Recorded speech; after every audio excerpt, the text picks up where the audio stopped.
un élément qui va crisper naturellement toutes les parties à ce dossier toute la journée, c'est la contestation de ce chiffre de 3 morts qui ne correspond à rien. On le redit encore une fois.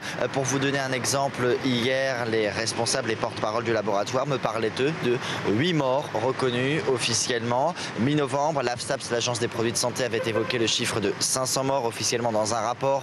D'autres médecins qui ont travaillé sur le dossier parlent eux de 1000 à 2000 morts en faisant une extrapolation sur du long terme puisque, on le rappelle aussi, le Mediator a été commercialisé pendant 33 ans.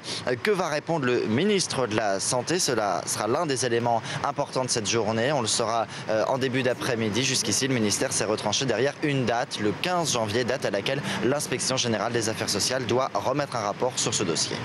Alors Adrien, une déclaration d'autant plus choquante quand on regarde l'autre révélation du jour, c'est-à-dire un rapport commandité par Servier pour confirmer les risques en 2009.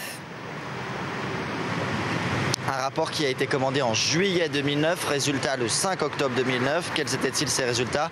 Eh bien, disons que 2/3 des cas étaient évocateurs ou fortement évocateurs de liens entre le Mediator et des maladies cardiaques. Qu'a fait le laboratoire? Rien. Au contraire, Servier a juste demandé un ajustement de sa notice d'utilisation, mais pas de retrait du marché. Il a fallu attendre que ce soit l'Agence des produits de santé, elle aussi, qui s'inquiète de tout cela et que le retrait donc intervienne fin novembre 2009. Que se serait-il passé sinon? Sans intervention des pouvoirs publics, Servier aurait-il continué ainsi à minimiser les choses? Naturellement, ces questions mettent à mal aujourd'hui la position du laboratoire qui a toujours voulu se montrer honnête et droit dans ce dossier.